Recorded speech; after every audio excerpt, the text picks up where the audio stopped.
Hello, my name is Pastor Phil, and this is a sermon podcast from Mount of Olives Church. If you're interested in connecting with our church in any way, just go to mountofolives.church. That's where you can find us, and hopefully we'd love to connect with you. So let's have a little chat this week about New Wine Needs New Wineskins. That's the title of my sermon. New Wine Needs New Wineskins. What on earth is God doing? There is a bit of a pun in that.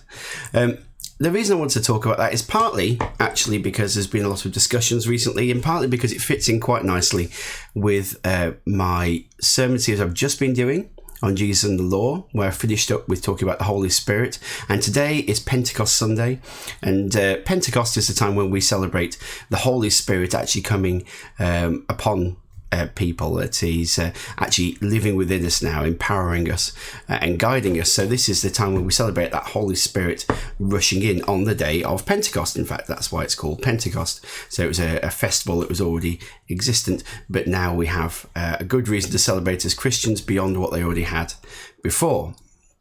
So enough of the waffle about that. The point is that this all seemed to tie together. I did actually have a sermon that somebody else has sent me that I thought, maybe I'll play that today instead. But I really felt this was an important message that I wanted to share, and it just fits in so nicely with what we're talking about today. So let's have a look at this and see how we get on together, shall we?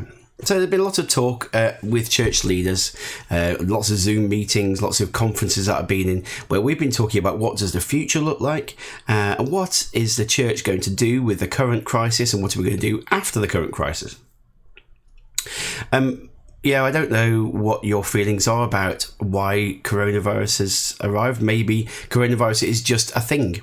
Yeah, it's possible that coronavirus is just an event, and actually it's not sent in a bad way or a good way. It's just a thing. Some people would believe, of course, that coronavirus is an evil thing sent out. Some people would believe that it's God's way of course correcting humanity, just in the same way that God sent the flood. I don't want to get involved in all those theological debates right now, but I think whatever your understanding of it is, we do understand that wherever it came from, that God can use that for good. So wherever the source of coronavirus is, that God is going to do something good with this. And actually, as Christians, it's not a question of whether God's doing something, it's what is God doing and how can we be involved with that. It should never be a case of whether God's doing something. God is always doing something. He's always turning situations to good that were meant for bad. He's always planning. He's always taking us to a certain direction. So really, it's our job to figure out what that direction is.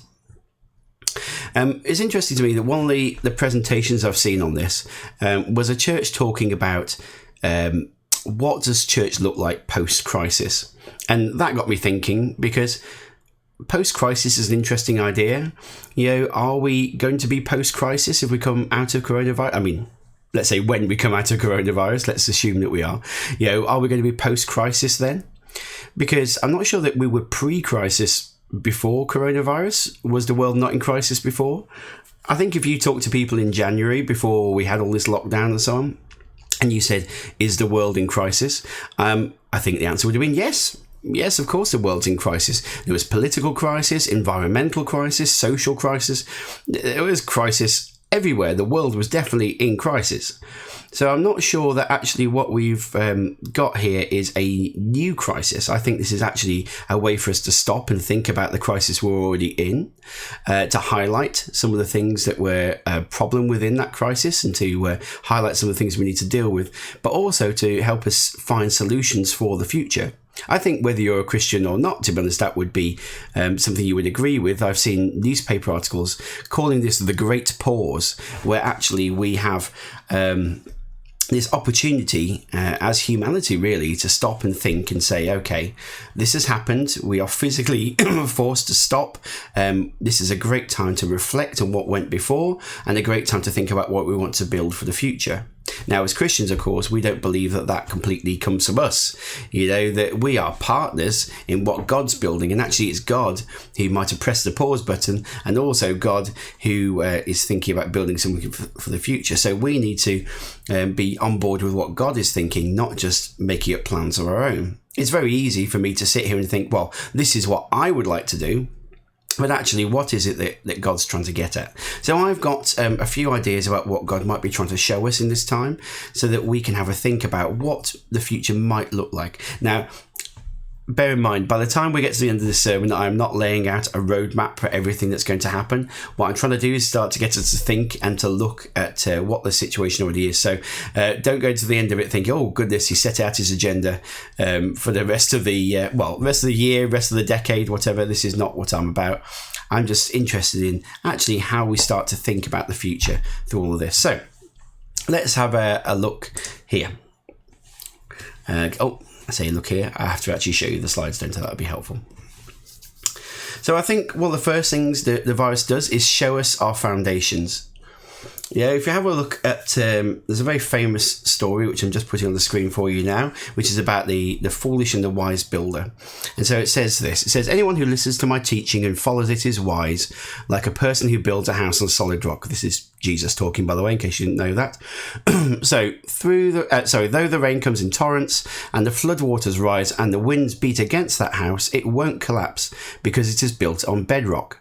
But anyone who hears my teaching and doesn't obey it is foolish, like a person who builds a house on sand.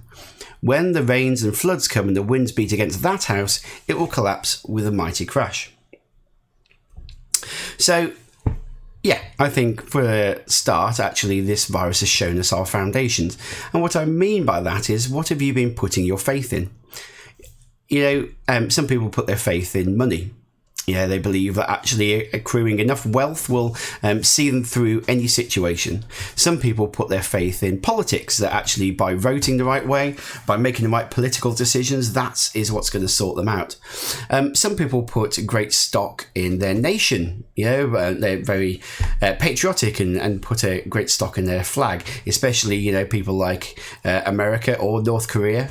Sorry if you don't like those two being lumped together, but, you know, some uber patriotic nations, you know, who really, you know, gung-ho behind their leader and possibly a tiny bit obsessed with their flag. Sorry, Americans, but there you go. So, you know, people who put their faith in all sorts of things, you know, to take them through. Maybe the relationships.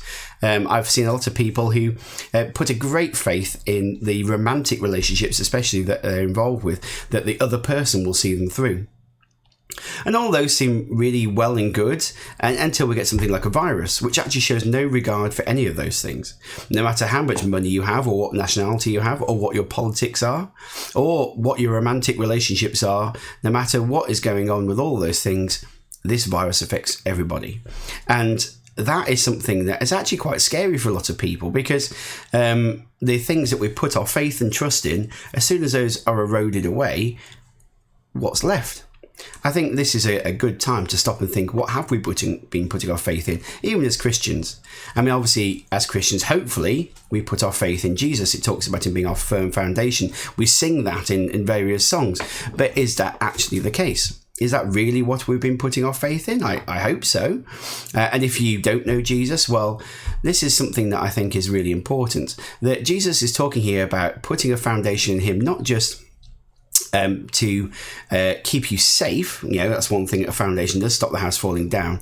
But it's also a sense of security as well.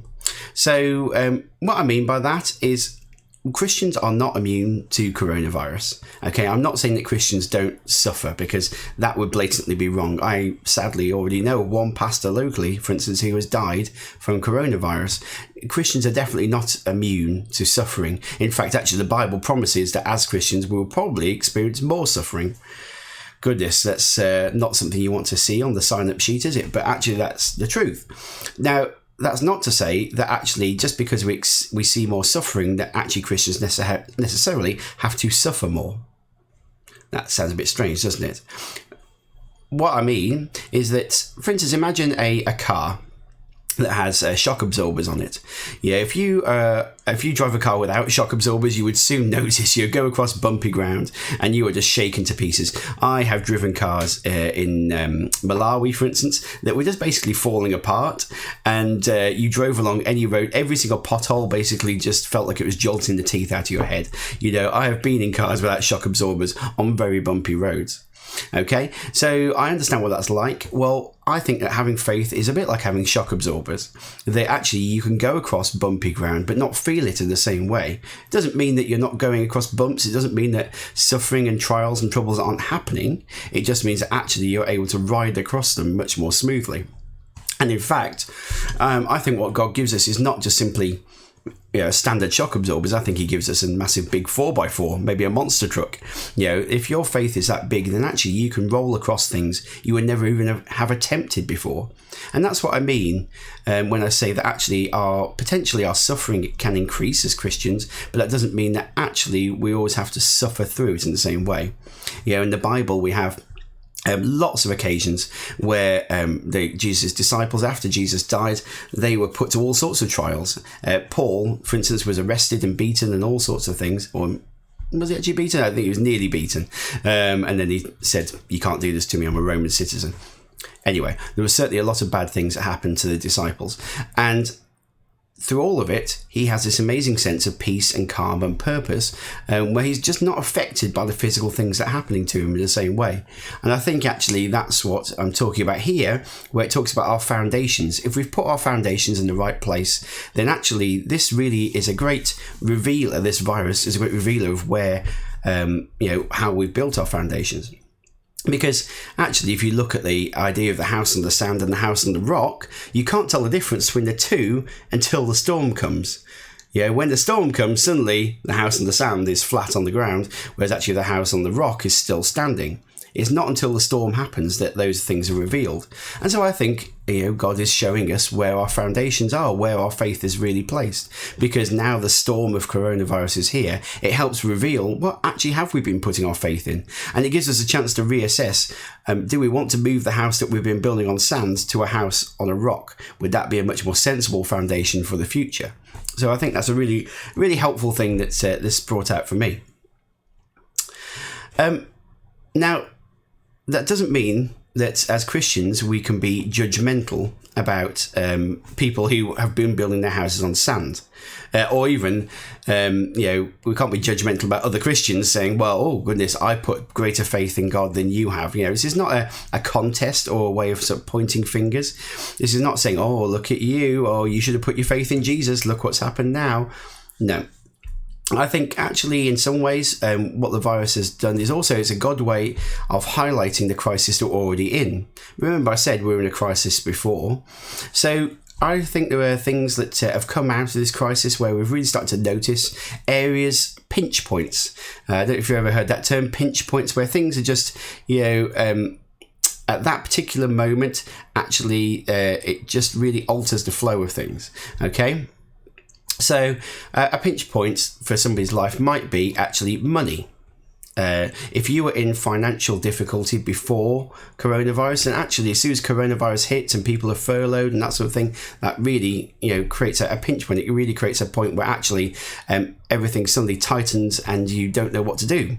If you were in a situation which was abusive and suddenly you're locked in a house with those people, that's a really hard situation to be in. If you were isolated beforehand, well, maybe you feel even more isolated. Although I think some people actually feel really reached out to in some ways because now they can connect in many ways digitally, which weren't available before. Maybe you were somebody who felt anxiety and fear, and now this has really heightened that. Maybe you were somebody who suffered from ill health, and now that the NHS is so focused on coronavirus, it's very hard to get the medication and the care that you need. The NHS itself, has been in crisis. And actually, I think, this is not to get too political, but I think there was a certain political move towards maybe privatising the NHS, or certainly thinking about different ways the NHS could be run, and is there still value in the NHS? And suddenly we see a great value in the NHS and other services like the BBC and so on that have really provided great support during this time. So I think it's really important that we recognise that all those things were there before, but now we can suddenly see them highlighted. It's a bit like I was thinking that's that idea of sort of panning for gold, although I guess it's more like sort of panning for rubbish, isn't it? Where you sift out the things and actually what's left behind on the top suddenly becomes very evident. You sift out the sand and you're left with stuff on top of the sieve. And I think in this case, actually, a lot of things have been sifted away. All the things that cover over normally, that cover over all these easy to ignore things. So all the things that happen in life, like just going out and spending time with friends and doing work and all these other things that take away our attention, suddenly those have gone, and what's really highlighted is the stuff that's left behind. Now, for some people, the stuff that's left behind has been great. Don't get me wrong, this pause for a lot of people has been a time of connecting with family and spending time outdoors and doing projects and learning things that they weren't doing before, which I thoroughly recommend, and I think hopefully you're all doing that. But I think it's also been a time of highlighting some suffering that's already been there, but that maybe we haven't been paying attention to so well. I don't think any of the things are new. Now, actually, that means that we also have to think about how we respond to that. If God has sort of brought to the surface all these crisis things that are going on, now how should we respond? And I think there's some pretty straightforward Bible verses about it. So this is talking in Matthew about Jesus talking about when God comes to sort things out, basically. So it's talking about the end times, the end of the world. And this is not me saying this is the end of the world. I'm just saying that this is a situation that works in the same way. He's talking about sorting things out, a bit like I've just been talking about sorting things out. So he says, but when the Son of Man comes in his glory and all the angels with him, then he will sit upon his glorious throne. All the nations will be gathered in his presence, and he will separate the people as a shepherd separates the sheep from the goats. The sheep are the favoured ones, by the way, the ones you want, and the goats are the ones that aren't so useful. So he will place the sheep at his right hand. That's the honoured place is always the right hand, and the goats is his left. Okay, so the sheep are the ones being honoured on the right, and the goats are the ones not being honoured on his left. Okay. So then what happens? It says, then the king will say to those on his right, come, you who are blessed by my Father, inherit the kingdom prepared for you from the creation of the world. For I was hungry, and you fed me. I was thirsty, and you gave me a drink. I was a stranger, and you invited me into your home. I was naked, and you gave me clothing. I was sick, and you cared for me. I was in prison, and you visited me. See, there are these themes again about people who are hungry, maybe don't have enough. People who are strangers, who are isolated. People who just need looking after. Naked, and you gave me clothing. And people who have ill health, and people who are imprisoned in all sorts of ways. Prisons don't always have to be a physical place. I think these are all people that actually are really highlighted by this crisis that we're in. So, yes, he says, come, you have done all those things. And people say, then his righteous ones will reply, Lord, when did we ever see you hungry and feed you, or thirsty and give you something to drink, or a stranger and show you hospitality, or naked and give you clothing? When did we ever see you sick or in prison and visit you? And the king will say, I tell you the truth, when you did it to the least of these, my brothers and sisters, you were doing it to me. So, that's quite straightforward, isn't it? I think that actually God's saying we need to look after people because God really respects and responds to that we need to be making sure we're looking out for the least and the lost in society. Now, that's not to say that people aren't doing that already. Of course, I understand. I think a lot of people, Christians and non-Christians, are actually already doing this and thinking about this. But I think God has really given us a really good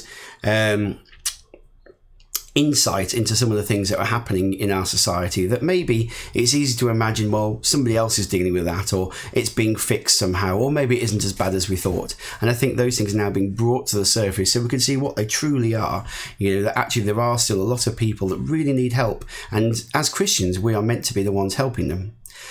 I think there's a disservice that a lot of Christians do to themselves, that even lots of pastors from the platform do, whereas we take the bits of the Bible we like and we deliberately sort of read up to the point where it's comfortable and then we stop.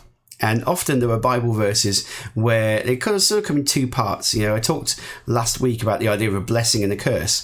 That there is a blessing for obedience and there's also a curse for disobedience. And often as Christians, we're like, hey, we like the blessing part. Let's put that on a bookmark. That's a really good thing to have a plaque on our wall. Oh, the curse bit, we don't need. Let's just forget about that.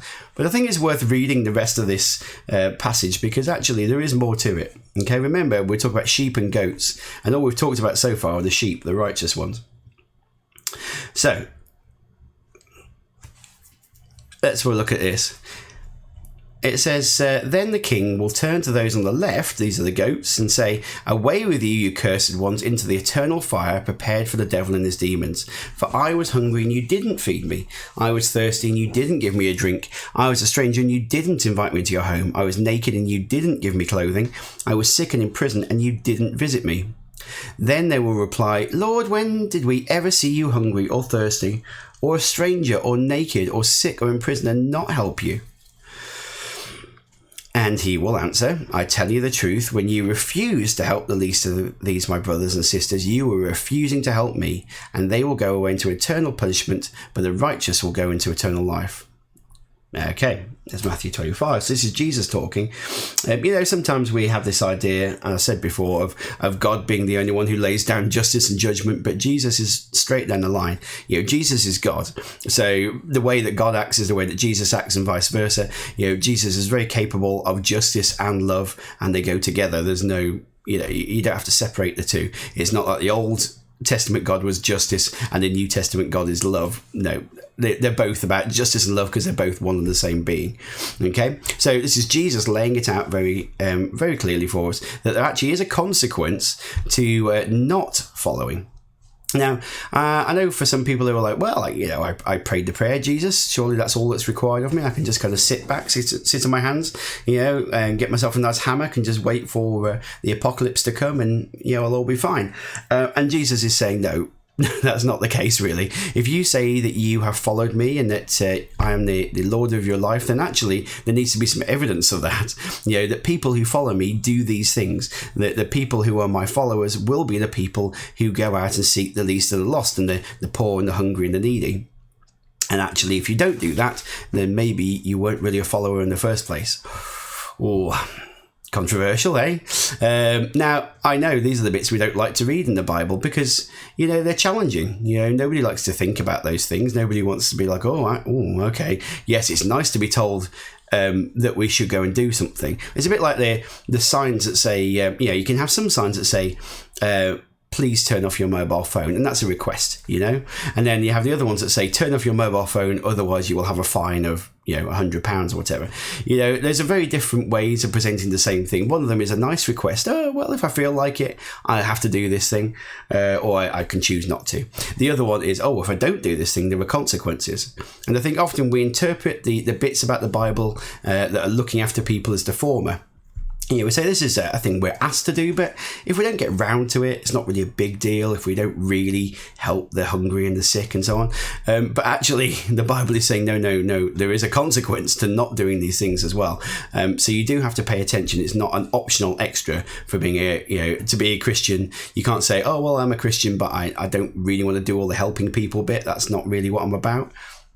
It's not optional, okay? So just to make that nice and clear. So I think that's, the crisis, going back to the coronavirus crisis, I think that gives us some opportunity to actually see those areas where we can be of help. I don't want to take this as a finger-pointing exercise. This is not me pointing a finger at anybody else, judging people, saying you're not being helpful enough. I think if anything, it's God pointing the finger at the things that still need fixing. I think it's God saying, hey, look, there are people in crisis here. Come on. These are people that I love. These are my children. My children are going hungry. They're not got enough money. They're being abused. They're being isolated. They're poorly. What are you going to do to help them out? This is what I think God is doing. I think he's actually saying, look, you just need to pay attention. Come on, there's all this stuff happening. We just need to get into the thick of it and really start to come up with some better solutions. So hopefully that's nice and clear. This is not a judgment thing, okay? Let's go on to the next one. So I think it showed us things we might have ignored. I think it's also showing us new ways of being. Remember, I talked about the idea of a great pause, that actually we have this time to stop and reflect. And that gives us an idea that maybe the ways we've been doing things before, especially if they have led up to all this crisis we're in now, maybe that wasn't the best way of doing things. Maybe there should be new ways of working, new ways of thinking, new ways of acting that will help us as we go forward. So let's have a look at a verse here. This is particularly tying in, of course, with Pentecost. This is about what happens at Pentecost. So it says, when the apostles were with Jesus, they kept asking him, Lord, has a time come for you to free Israel and restore our kingdom? At this point, just so you understand, let's go back to me for a second, just so you understand, at this point, we are right at the start of the book of Acts, but it's actually tying in with the end of the book of Luke, the end of the Gospels. So Jesus has been resurrected, he's come back, he spent some time with people, demonstrating that he did come back from the dead, demonstrating that he really is God, and then this is what happens next. So he replied, the Father alone has the authority to set those dates and times, and they are not for you to know, but you will receive power when the Holy Spirit comes upon you, and you will be my witnesses, telling people about me everywhere, in Jerusalem, throughout Judea, in Samaria, and to the ends of the earth. Okay, so then he goes away. It says, after saying this, he was taken up into a cloud while they were watching, and they could no longer see him. As they strained to see him rising into heaven, 2 white-robed men suddenly stood among them. Men of Galilee, they said, why are you standing here staring into heaven? Jesus has been taken from you into heaven, but someday he will return from heaven in the same way you saw him go. There were some Bible verses, by the way, I just find really funny. I just imagine, the apostles staring up, gaping, where's Jesus gone? And then actually it takes some angels to go, what are you doing? I don't know if you've ever seen Ferris Bueller's Day Off. Okay, now at the end of that movie, it's a classic 80s movie. If you haven't seen it, you really should see it. Grace doesn't like it for some reason. That's okay, we're still married. But actually, I would say that you need to watch that movie. It's a great movie. Anyway, right at the end of the credits, he basically walks up to the camera and says, why are you all sat in the cinema? The film's over. Go home. And he just kind of puts that same picture here in my head with these angels where they're like, why are you still here? Just, Jesus is gone now. You just, okay, time to leave. Time to leave. Show's over. Nothing to see here anymore. Apart from some angels, of course, which would still be pretty dramatic. So, I think, it just gives me that picture in my head. Anyway, I think what's actually happening here at this point is the apostles cannot imagine what the future is going to look like, because they've spent 3 years following around Jesus. And if you asked anybody, I can imagine if you said, 3 years following around Jesus, you're with God, you're watching him do miracles, you're hearing him preach, you're hearing God speak to you, you're interacting with God, and you're being basically God's best mate. I mean, that's pretty cool. Okay. So if you said to the apostles, what would be better than that? What's better than being best mates with God and watching him do miracles? I mean, that's pretty good, isn't it? You're hearing him speak, you're watching him do things. What on earth could be better than that? Okay, so when he then goes away, they're like, oh, okay, I thought he'd come back now, like he did the cross thing. He came back from the cross, that's, brilliant. So we know he's really God. But now he's gone again. What is happening now? And I think they would have felt a bit lost. And I think in the same way that we can feel lost now, where we're like, what's happening? We're in lockdown. We have the coronavirus going on. We're a bit lost. What happens next? And I think sometimes we could be looking back instead of looking forwards, because actually the disciples, the apostles, weren't really properly anticipating, I think, what was coming up. I think for a lot of people, this is a catastrophe. I mean, if you have lost anybody, a loved one, this is definitely a sad and horrible and painful time. I don't want to dismiss that, okay? I'm talking now in global terms, that actually we have, we can look at this as a complete catastrophe, or we can look at it as an apostrophe, okay? That we can say, well, actually, this is a time to pause, to break, and to, there's something else coming afterwards. Basically, it's both, to be honest. I think, there is no way that I would ever say a pause.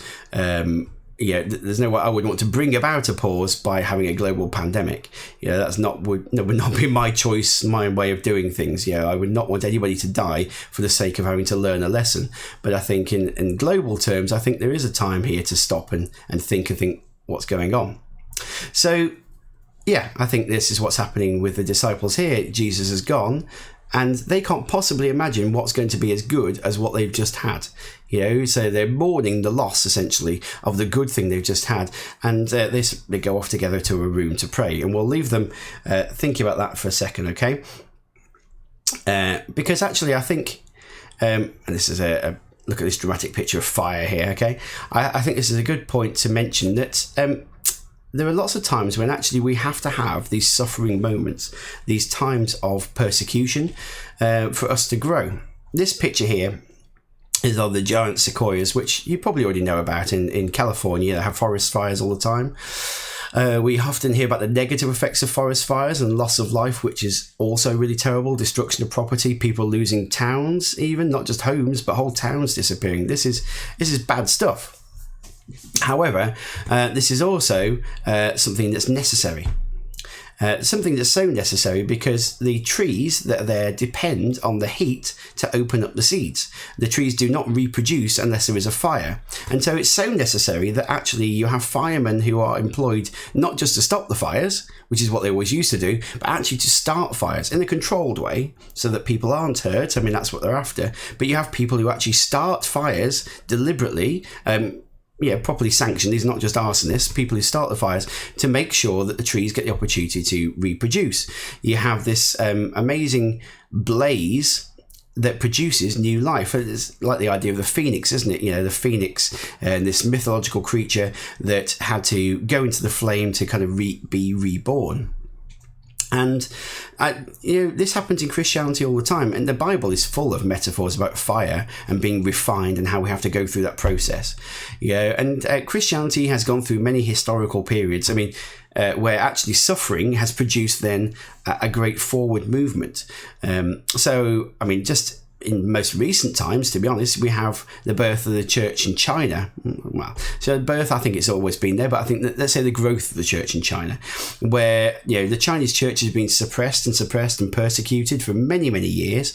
And actually that's meant that now the Chinese church is maybe the biggest church in the world. We can't count the numbers exactly because many of them are still in secret and in hiding, but actually there's a huge church there in China because of the persecution. Christianity and faith actually grows better in persecution than it does in times of peace. I think often the problems that Christians have is not persecution. The problems we often have is just being too comfortable, quite honestly, because that stops us trying to strive for anything, that stops us trying to move forward. It's the persecuted times when actually the church really stops and thinks, oh, okay, what have I putting my faith in? What are my foundations? What am I following? What am I doing here? It's those times when actually the church has really picked itself up and moved forward in a positive way. And so I think in church terms, certainly, we need that fire to reproduce. We need that fire to reignite us and to set us on a new path. And of course, being Pentecost, this ties in very nicely with what happened to the disciples. So they're in their upper room, they're thinking, okay, Jesus has gone, what do we do now? They're praying together, which is a very sensible thing to do, I think, and they're just gathering together, and suddenly we read about this. On the day of Pentecost, all the believers were meeting together in one place. Suddenly, there was a sound from heaven like the roaring of a mighty windstorm, and it filled the house where they were sitting. Then what looked like flames or tongues of fire appeared and settled on each of them. And everyone present was filled with the Holy Spirit and began speaking in other languages as the Holy Spirit gave them this ability.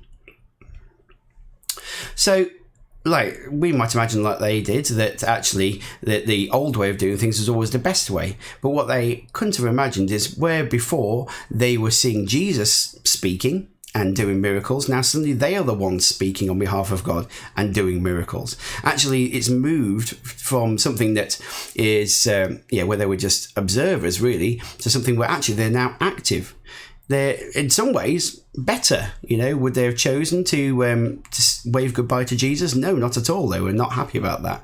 But actually what came afterwards is God not just being with them, but God living inside them. And the same for us. This is why we celebrate Pentecost, because it's a transition from God being alongside us to God being within us. Amazing. I mean, that is, it's a massive transition, isn't it? It's not like I don't know, it's not a small thing. I can't think of a good metaphor to go with it. It's just not a small thing. Okay. And I think in the same way, we have to recognize that I think we are now in this transition period. We would not want to leave behind the things that we've been doing before. I very much enjoyed, church and all the things we've done. But I think actually God's saying, well, you thought that was good. let's just see what comes next, because no matter what you thought was good there, actually I've got something even better for you in the future. That's really what I think he's saying now, that we have this transition time to sort of prepare ourselves, just like they were preparing themselves by getting together in the upper room to get ready for what comes next. And the future is better than what we had before. But by trying to stand there and stare into the past, by clinging on to what's gone, actually we could end up missing out on the future. I'm assuming that everybody came together in that room. But what if some people had said, well, I was following Jesus and now he's gone. Okay, well, I guess that's the end of it. I'll go back to being a fisherman now. If people imagine that, the best has been in the past, then actually they stop striving for the future. If they imagine that the best has gone, then, okay, well, why bother trying to do anything new? And I think you have to always be in the situation where you're imagining that God is doing something new, that God is doing something to prepare an even better thing for us. Okay, so that's what the disciples ended up doing. They got together, got to a place, and God did something new and amazing with them. And I think the same is going to be happening to us as well. It's going to be a Pentecost-like experience for the church, I think, where there is a great outpouring, a great fire from the church that is just amazing. I think it's going to be fantastic. I don't know completely what that looks like yet, and that's what I'm going to get onto in a second, actually, because I don't know really what that looks like, but I do think there is a sense where we can get some vague ideas. This is why I talked about this sermon being new wine needs new wineskins. You may have been wondering through this whole point, he hasn't talked about wineskins yet, and yet that's what the sermon was about. Well, this is where I get to that point. Okay, so the new wineskins thing, it says, Jesus is saying, and no one puts new wine into old wineskins, for the old skins would burst from the pressure, spilling the wine and ruining the skins. New wine is stored in new wineskins so that both are preserved. Okay? Now, I don't know if you've ever read this and been a bit confused by the whole wineskins thing. I know I was actually initially, but now it seems pretty obvious, quite honestly, that if we want the new thing that God is giving us, then we also have to be prepared to be new. We have to have maybe new ways of being, new ways of thinking, because the old can't contain the new. Okay, that's what Jesus is saying there. In very practical and simple terms, the old model of church, how we have had it before, I don't think can contain the new blessing that God is pouring out. Oh, okay. That's a bit scary, isn't it? I know for a lot of people, I've talked to some pastors who were just like, well, I can't wait to go to back to how church was before. I'm like, well, yeah, okay, great. But if they want to do that, I think all they're going to get is the old blessing, the old wine at best, because they're keeping the old wineskins. I think we need to have a think about what the new church is going to look like, the new wineskin that's needed to contain the new blessing, because otherwise we're going to miss out. Now, I'm not saying I know exactly what that looks like, and this is something we need to think about, pray about, talk about together. This is not just me saying, hey, I've got an idea for the future and this is an opportunity to make it happen. That's not it at all. I just think we have to recognise that the old way of doing things produced a certain amount of fruit, okay?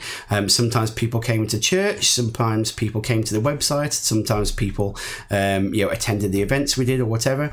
But I think often the old way of doing church was very inward looking. In a general sense, I'm not just talking about Mount of Olives. I think often we looked inward, and that doesn't produce much fruit because actually people just aren't walking into the building. I think that often the old way of doing church was very much focused on looking after ourselves and making sure that we were okay, which is fine. But I think actually there's a whole world out there in crisis that God is really trying to point a finger to that we need to be responsive to. So I think there's a great sense here for me that church has to change shape in some way, that church has to evolve in some way to keep up with what God's doing. We need to have this new wineskin ready for the new wine that God wants to pour out, the new blessing. Now, what that looks like, there are lots of different ideas, but I think in some general senses we've got an idea. The new wine, I think, will probably have something to do with maybe a new yearning and hunger for God and his ways and his teaching, a new power. and refilling of God, a new relationship where actually we have relationships deepened with God and deepened with each other. Maybe a sense of urgency that as we see the crisis around us really reveal that actually we recognise our need to respond, and a compassion for the people who we need to respond for. I think all those things may be provoked by this. I think that's good. And then maybe the new wineskin that we need to contain that. Maybe we need, well, I certainly think the future has got to be more online things like we do here, not exclusively. I really want to meet in person again. Don't get me wrong, I'm not ruling out in-person meetings, but I think actually we need to think about having a mix. So we have some things that are better suited to just being online. Sometimes a group, like a parents group, for instance, might be a better group to meet online because parents can't get out that easily. They're looking after their children.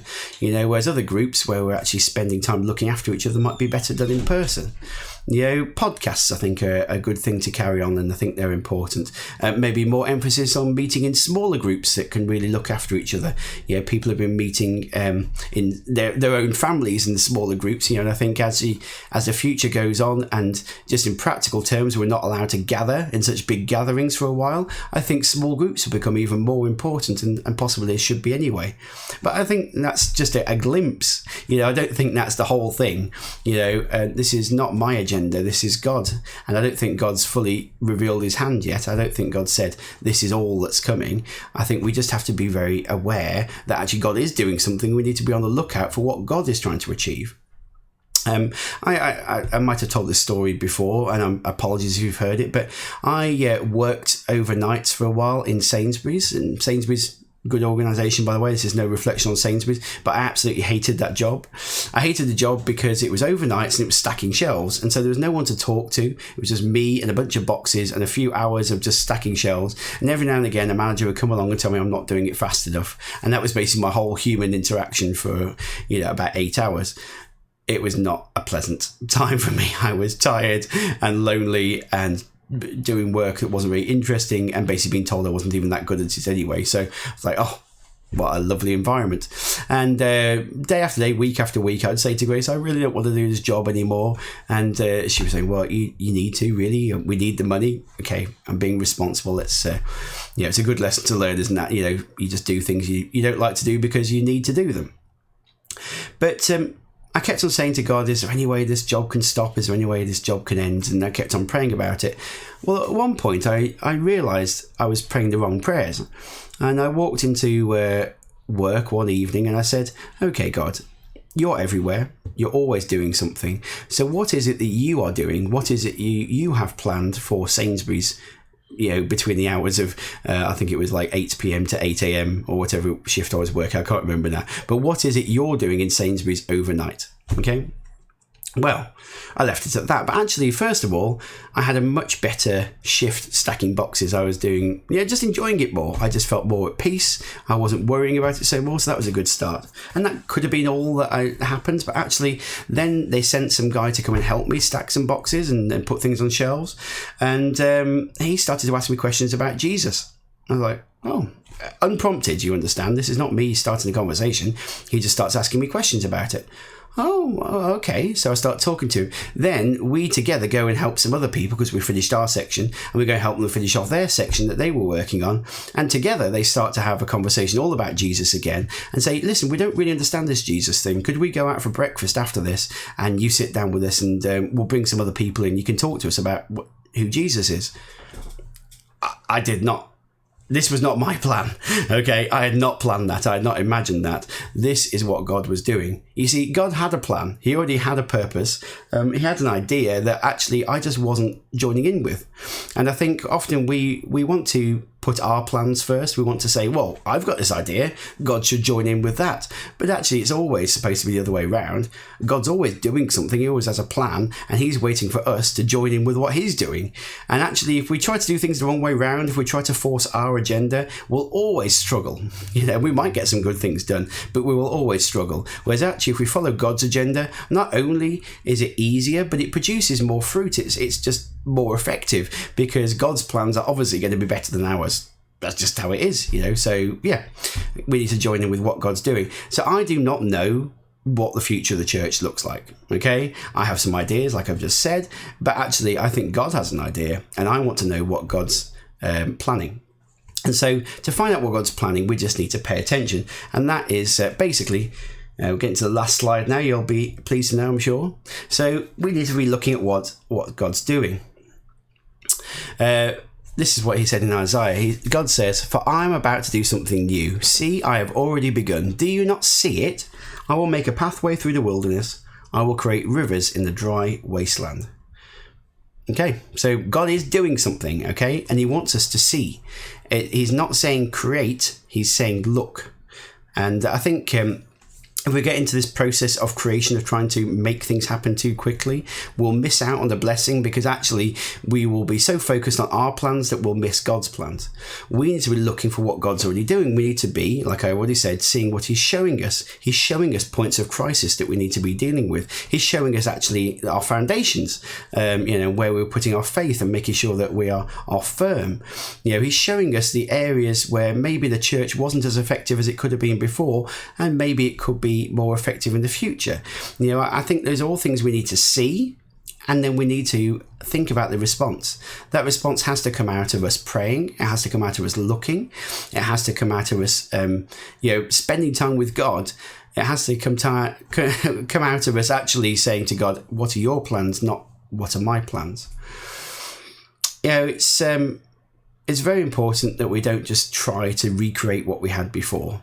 I think that is really important, because at best, if we did recreate what we have before, well, then we'd also recreate the crises that we had before. Remember, I said that crisis is not new, and if we wanted everything to go back to exactly as it was just in January or at the end of last year, well, then we would also be wishing for all the crises that were happening behind hidden doors, all those money crises, abuse crises, isolation crises, health crises that weren't highlighted. We would also be wishing for all the crises that we knew about, like the environmental crisis and the political crises and all those things. We cannot look back on a sort of golden time, and because actually, in reality, the crisis was there. Okay, and what God has now done is say, stop, let's have a look at the world around you. Look at the crisis you're in, and let's figure out a better way, a new way forward. But it's only God who's really got that plan, who's got that perspective. So, I hope that's nice and clear. I hope that inspires you to look to the future. This is not meant to be, as always, it's not meant to be me telling you off. This is me meant to say, look, there's something exciting and new coming. We need to ride that wave together. And the only way we're going to do that is by trusting in God and following God and seeing what he's doing. And Paul, let's end up with Paul talking to the Corinthians, because he always put things better than I ever can. So Paul says, "Be on guard, stand firm in the faith, be courageous, be strong, and do everything with love." Well, that sums it up pretty well, doesn't it? That's what I'm hoping for you, and hoping for me too, that we will be on guard, that we will stand firm in our faith, that we'll be courageous, that we will be strong, and that most of all, we will do everything with love. That as we remember, we are not just doing these things for our sake, we are doing them for the sake of the people around us and for the sake of our love for God as well. So if we remember that last bit, especially doing everything with love, I think we can do the first parts quite easily. Okay, I'm going to love you and leave you now, because again, we're getting up to just in 48 minutes now. So I'm going to let you go, but I hope you have some time to think over that. I don't want to just leave this alone. It's very easy to go from one sermon to the next and go, well, that was nice. That was last week's sermon. This is next week's sermon. This is a big topic for me.